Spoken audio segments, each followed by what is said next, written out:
नमस्कार दोस्तों, मनोरंजन नाटक कंपनी की तरफ से आप सभी को दीपावली की बहुत बहुत शुभकामनाएं। तो दोस्तों पेश है किया पार्ट 5। तो दोस्तों अभी तक की कहानी में मैंने आपको बताया कि जो हमारी कहानी का मेन पात्र है आनंद, वो बचपन से ही हीरो बनना चाहता है और वो अपने माँ बाप की मर्जी के बगैर भागकर मुंबई चला आया है। और मुंबई में उसकी मुलाकात डायरेक्टर प्रोड्यूसर करण चोपड़ा से होती है। करण चोपड़ा उसे अपनी फिल्म में हीरो लेने के बदले में कुछ पैसे की डिमांड करता है। तो दोस्तों पेश है उसके आगे की कहानी कीला पार्ट 5। आनंद, अगर तुम मुझे 6 लाख रुपए दे दो तो मैं तुम्हें अपनी फिल्म में हीरो ले लूंगा। 6 लाख रुपए? पर सर मैंने तो कभी 6 लाख देखे भी नहीं है। हमारे पास तो 20,000 रुपए है। 20,000 है तो एक काम करो, 20,000 रुपए ही दे दो, बाकी बाद में देख लेंगे। हाँ दो, 20,000 रुपए दो। पर सर 20,000 तो नहीं है। नहीं है? अरे नहीं है तो फिर तुम मेरा वक्त क्यों बर्बाद कर रहे हो? जाओ यहाँ से।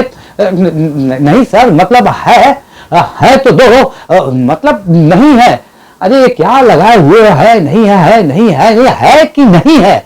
है सर, है, पर वो रूम में रखा है। हाँ कल मैं आपको दे देता हूँ।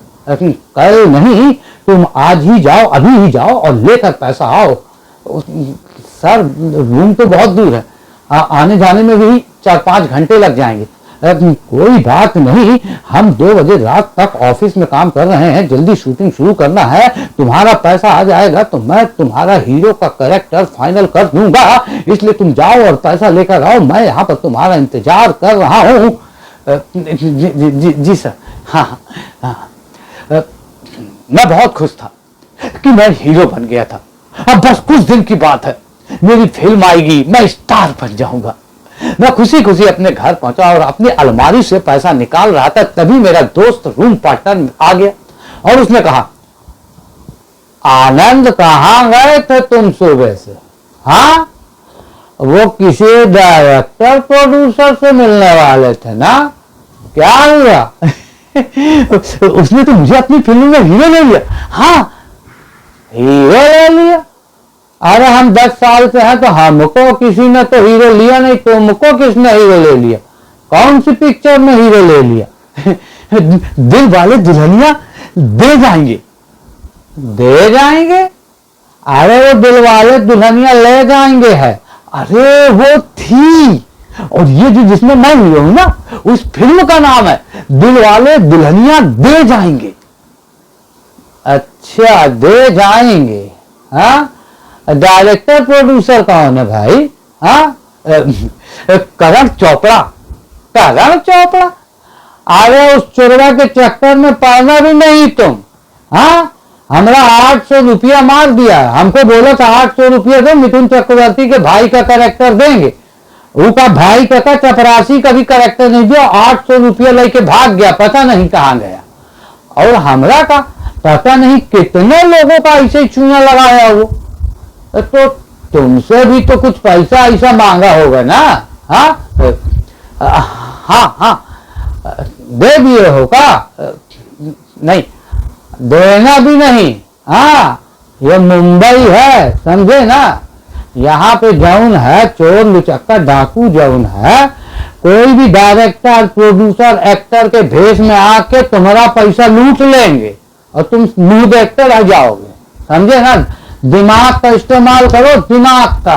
हाँ, और वो बगल वाली खोली में जो विवेक है ना, विवेक 4 साल पहले अपना गांव का जमीन घर बेच के 1 करोड़ रुपया लाया था, फिल्म प्रोड्यूस किया था, प्रोड्यूसर बन गया था, खुद ही हीरो था।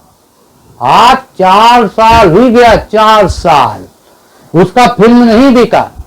अरे कोई 1 करोड़ की फिल्म का 1 लाख रुपया नहीं दे रहा है, समझे ना?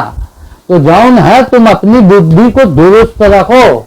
हाँ, यहाँ पे ऐसे ना किसी को पैसा ऐसा दे देना, समझे ना? हाँ हाँ, आज हमारे दोस्त के कारण हमारा 20,000 रुपए बच गया और मैं पुरानी बातों को भुलाकर अपने सपनों को साकार करने में जुट गया।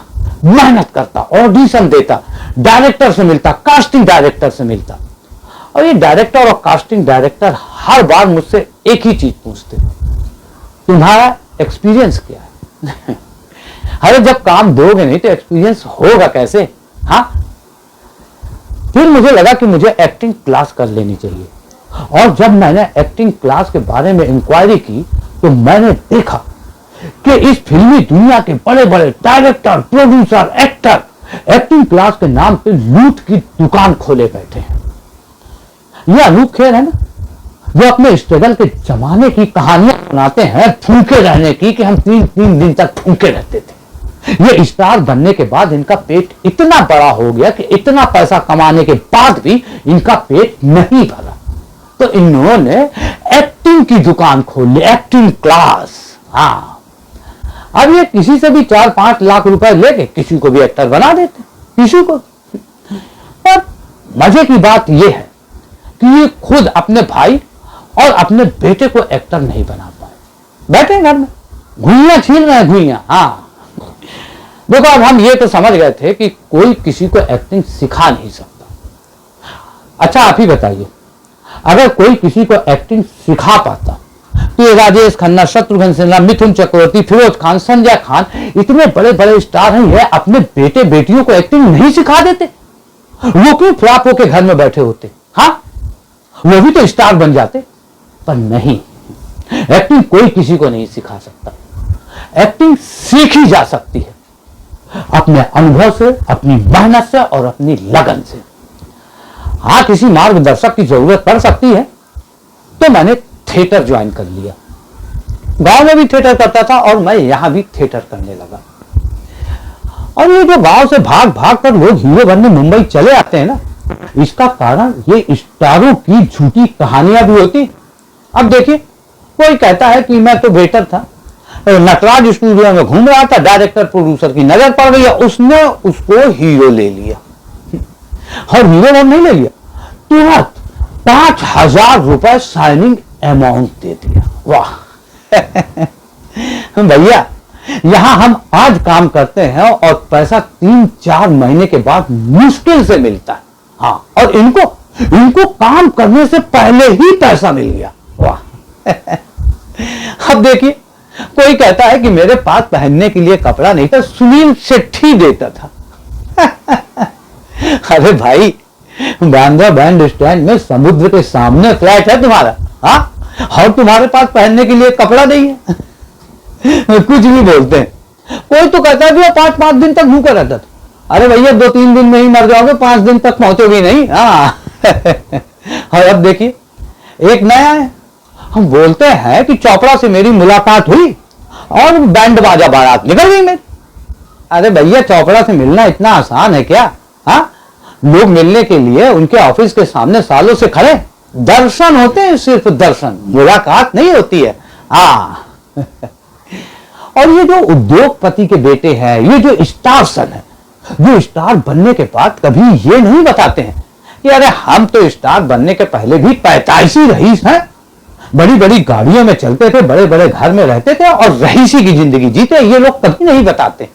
ये भी स्टार बनने के बाद पता नहीं कौन से जमाने के, स्ट्रगल के जमाने की झूठी कहानियां लोगों को सुनाते हैं, और जिसके कारण गांव के लोग भाग भाग कर मुंबई हीरो बनने चले आते।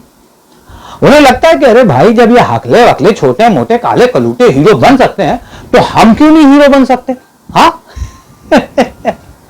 और वो भाग भाग कर अपनी अच्छी खासी जिंदगी छोड़कर मुंबई हीरो बनने चले आते हैं और अपनी अच्छी खासी जिंदगी बर्बाद कर लेते हैं। अगर ये जो स्टार है ना, तो रातों रात स्टार बन गए। ये स्टार अगर अपने स्टार बनने की सच्ची कहानी लोगों को बता दे तो आप मेरा विश्वास मानिए, आधे से ज्यादा लोग तो मुंबई आने की हिम्मत भी नहीं कर सकेंगे। ये 150 साल की फिल्म इंडस्ट्री है। इस 150 साल की फिल्म इंडस्ट्री में शायद ही ऐसे 8-10 हीरो होंगे जिन्हें without finance, without relation hero बना दिया गया होगा। शायद 8-10 ही हीरो होंगे ऐसे। अगर इस शहर में तुम्हें काम पाना है तो कुछ आए या ना आए, पर आपको चमचई करना आना चाहिए, और चमचई उच्च क्वालिटी की चमचई। क्योंकि देखिए आपके पास फाइनेंस तो है नहीं, हाँ, अब ये चमचई है जो आपको फिल्म और सीरियल में काम दिला सकती है, तो चमचई करिए, रिलेशन बनाइए और फिल्म और सीरियल में काम करिए। हाँ। और एक्टिंग देखिए, एक्टिंग का कोई मापदंड नहीं होता। कोई बड़ा सा बड़ा डायरेक्टर प्रोड्यूसर भी ये नहीं जानता है कि कौन सी एक्टिंग अच्छी है और कौन सी एक्टिंग बुरी। अच्छा आप ही बताइए, ये डायरेक्टर प्रोड्यूसर अगर ये जानते होते कि कौन सी एक्टिंग अच्छी है कौन सी बुरी है, तो अमरीश पुरी, मिथुन चक्रवर्ती, अमिताभ बच्चन, नवाजुद्दीन जैसे कलाकारों को रिजेक्ट किया जाता। इन्हें स्ट्रगल 10-10 साल किया इन्होंने, स्ट्रगल 10 साल लगता, पहले ही नहीं सब जान जाते कि अच्छा एक्टर उन्हें काम दे देते। हाँ, पर यहां पर कोई एक्टिंग नहीं जानता है। एक्टिंग की एक ही परिभाषा है जो बड़ा से बड़ा डायरेक्टर से लेके एक रिक्शा वाला और एक आम आदमी भी जानता है, कि जिसे पब्लिक पसंद करे वो अच्छा एक्टर और जिसे पब्लिक रिजेक्ट कर दे वो बुरा एक्टर। बस यही एक परिभाषा है जो डायरेक्टर प्रोड्यूसर से लेके एक रिक्शा वाला तक जानता है। दिल्ली में एनएसडी है, एक्टिंग सिखाने का school, national school of drama. आपको पता है कि शाहरुख खान और मनोज वाजपेयी को वहां पर दाखिला नहीं मिला। उन्होंने शाहरुख खान और मनोज वाजपेयी जैसे कलाकार को एक्टिंग सिखाने लायक तक नहीं समझा। बताइए, एक्टिंग तक नहीं सिखाने लायक समझा और उनको रिजेक्ट कर दिया। ये है एक्टिंग की परिभाषा। हाँ, और आज देखिए शाहरुख खान, मनोज वाजपेयी इस फिल्म इंडस्ट्री के महान कलाकारों में से है। हाँ यहां पर फ्लैशबैक खत्म होता है। हम दिखाते हैं कि आनंद उसी गार्डन की चेयर में बैठा हुआ है, अपने ख्यालों में डूबा है, और वहां पर गार्डन का वॉचमैन आता है और आनंद को हिलाते हुए उठाता है। ए साहब उठिए, गार्डन बंद होने वाला है, चलिए गार्डन बंद करना है, उठिए जाइए, 1:30 बज गया। 1:30 बज गया? हाँ हाँ ठीक है ठीक है, मुझको तो सनराइज प्रोडक्शन जाना है चेक लेने। हाँ चलिए। और आनंद सनराइज प्रोडक्शन की तरफ बढ़ने लगता है। यह हमारी फिल्म इंडस्ट्री दुनिया की इकलौती ऐसी इंडस्ट्री है जहां पर काम आज करो और पैसा 3-4 महीने के बाद मिलता है। अब देखिए, इंडस्ट्री में हमारा 90,000 रुपए फंसा हुआ है। अगर समय से पैसा मिल जाता तो मुझे ये 2 पाव आधा वड़ा क्यों खाना पड़ता? हाँ और हमारी इस समस्या के लिए कोई यंगी यंगमैन, बादशाह खान, भाईजान, खिलाड़ी कुमार, सिंघम, कोई कभी आवाज नहीं उठाता। वैसे तो इन लोग फिल्मों में अन्याय के खिलाफ मर मिटने के लिए तैयार रहते हैं, पर हमारा अन्याय इन्हें नहीं दिखता है। ये कभी हमारे लिए नहीं लड़ते हैं, और लड़ते इसलिए नहीं है क्योंकि हमारे लिए लड़ने से इनको कोई फायदा नहीं है। ये लोग मीडिया में वही बात करते हैं जिससे उन्हें और उनकी फिल्म को फायदा होता है। इनको कोई लेना देना नहीं है हमसे। वैसे तो हमारी एक संस्था भी है, 5 माले की बिल्डिंग बनवा के बैठ गए। हर 4-5 साल में जो है अध्यक्ष, उपाध्यक्ष, सेक्रेटरी सब बदल जाते हैं, लेकिन नहीं बदलती है तो इनकी मानसिकता। ये भी वही काम करते हैं जिनसे उन्हें फायदा होता है। हमारे फायदे से इन्हें कोई लेना देना ही नहीं है। अरे ये बिल्डिंग के गेट में ताला क्यों लगा है? ऑफिस तो इसी बिल्डिंग में है, ये ताला गेट में। वॉचमैन से पूछता हूं, दादा ये बिल्डिंग में लॉक क्यों मारा हुआ है?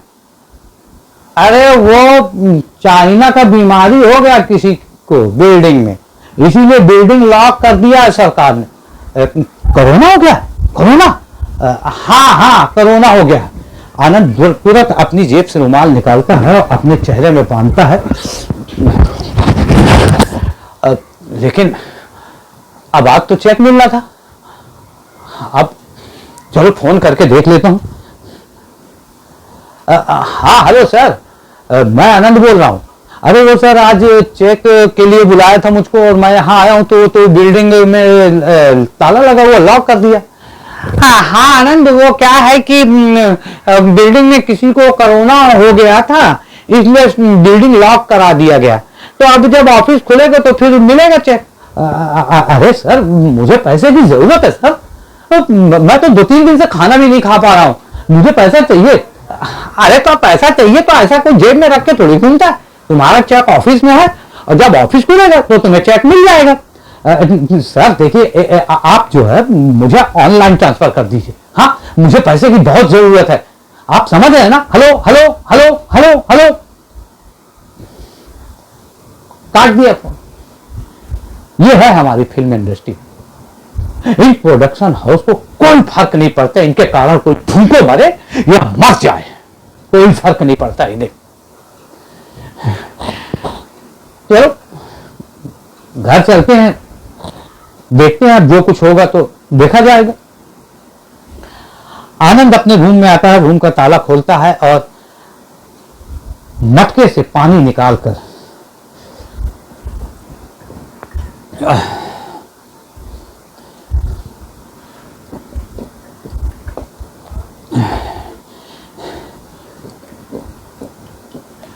तीन गिलास पानी पीता है और बगल में पलंग पड़ा हुआ उसमें बैठ जाता है और पलंग में बैठकर अब सोचा था आज चेक मिल जाएगा तो बैंक में डाल देता, तो कल परसों तक पैसा मिल जाता तो रूम का भाड़ा दे देता और ये गैस सिलेंडर भरवा लेता, कुछ खाने पीने का राशन भर लेता, तो कम से कम खाना पीना तो मिलने लगता ना। हाँ अब ये लो चेक मिलना नहीं है, अब पता नहीं कब ऑफिस खुलेगा। पर वो कल की शूटिंग है ना। हाँ कल शूटिंग करूंगा तो पेट भर खाना तो मिल ही जाएगा। हाँ लेकिन अब तो कॉल टाइम आ जाना चाहिए था, 9 बज गया। मैं फोन करके पूछ लेता हूँ। हाँ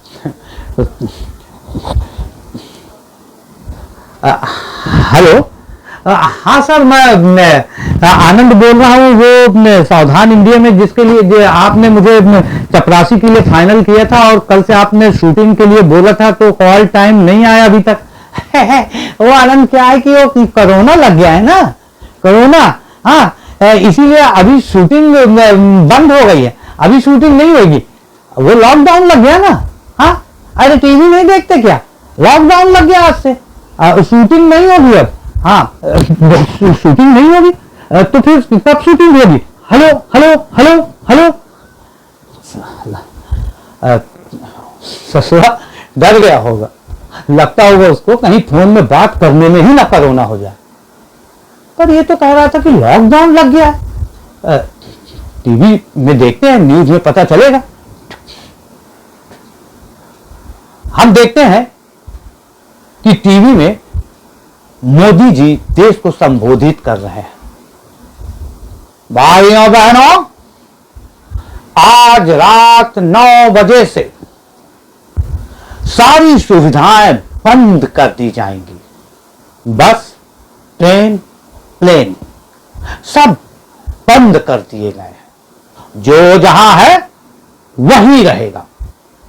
हम अनिश्चित काल के लिए लॉकडाउन घोषित करते हैं।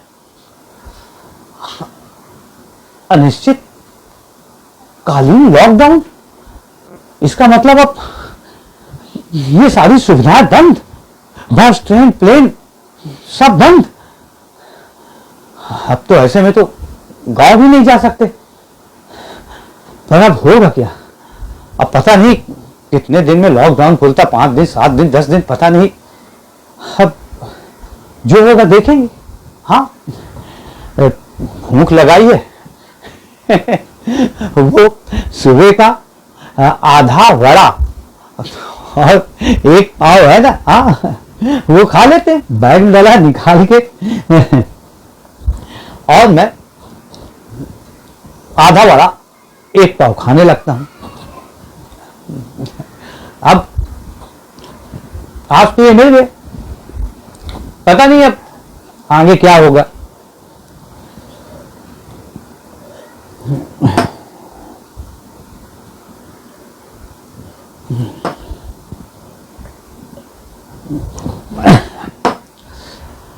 आधा बड़ा और एक पाव खाने के बाद बाकी की भूख पानी ने मिटा दी। चलो सोया जाए, कल देखेंगे क्या होगा। हाँ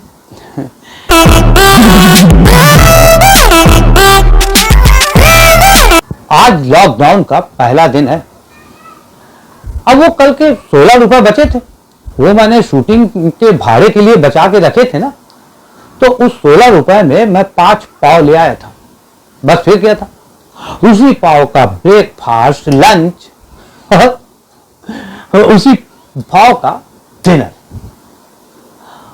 आज तो का दिन तो ये पाव में निकल गया। अब पता नहीं कल क्या होगा। हाँ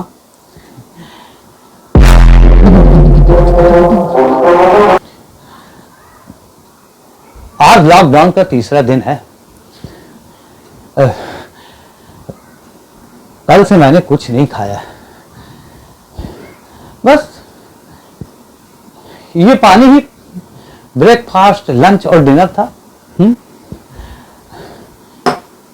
पर आज बहुत भूख लगी है।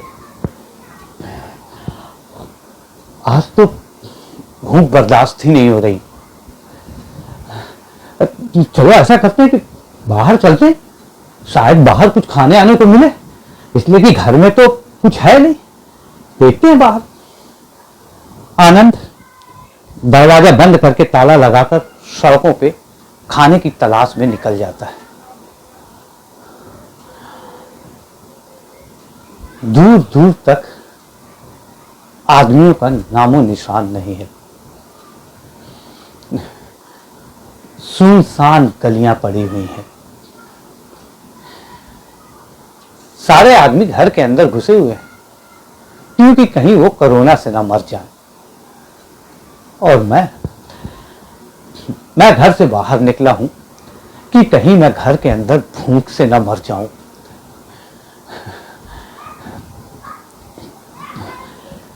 करीब 2 घंटे हो गए मुझे घर से निकले।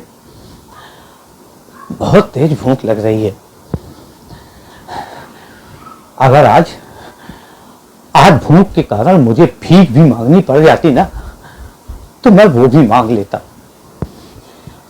पर किससे भीख मांगता?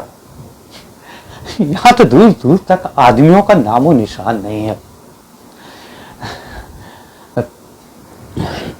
पता नहीं, मुझे भागते भागते करीब 3-4 घंटे हो गए। अब तो मुझसे चला भी नहीं जा रहा। कुछ चक्कर भी आ रहे हैं। चलो ये सड़क के किनारे बैठ जाता हूं। मैं सड़क के किनारे बैठ गया, तभी मुझको कोई आवाज सुनाई दी। कुछ लोग बोल रहे थे, राम नाम सत्य है, राम नाम सत्य है, राम नाम सत्य है। वो लगता है कि सामने वाली बिल्डिंग में कोई मर गया है। हाँ, अर्थी लेके आ रहे हैं, 7-8 लोग हैं। वो क्या है कि कोरोना के कारण अर्थी में ज्यादा लोगों को शामिल होने में मनाही है, पाबंदी लगा दी है ज्यादा लोगों में, इसीलिए 7-8 लोग ही हैं। हाँ, आ रहे हैं।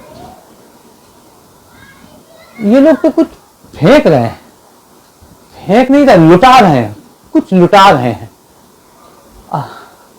हाँ, ये लोग तो लगता है चिल्लर लुटा रहे हैं। हाँ, पैसा लुटा रहे हैं। मैं पैसा उठाने के लिए भागा कि तभी दिमाग बोल उठा, नहीं आनंद ऐसा मत कर, ऐसा मत कर। अर्थी का पैसा उठाना आप सभी में होता है, ये गलत बात है, ये मत कर। पर तभी दिल बोल उठा, अरे क्या गलत है, क्या सही है? 2 दिन से खाना नहीं खाया, अरे कुछ पैसा मिल जाएगा तो कम से कम कुछ खा तो सकेगा।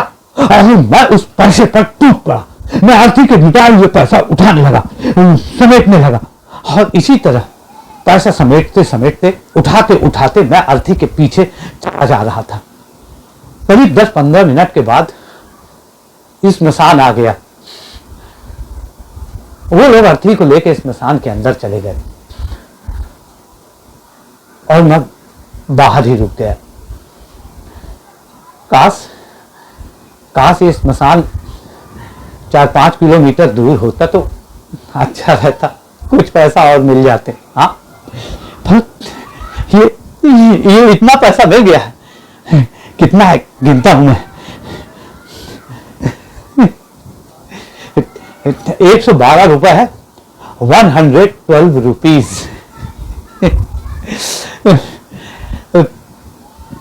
देखो, कल से भूखा हूं मैं, पर जीवित इंसान ने मुझे एक रोटी का टुकड़ा नहीं दिया। पर आज इस मरे हुए इंसान के कारण मुझे 2 दिन का खाना मिल गया। चलो चलते हैं घर।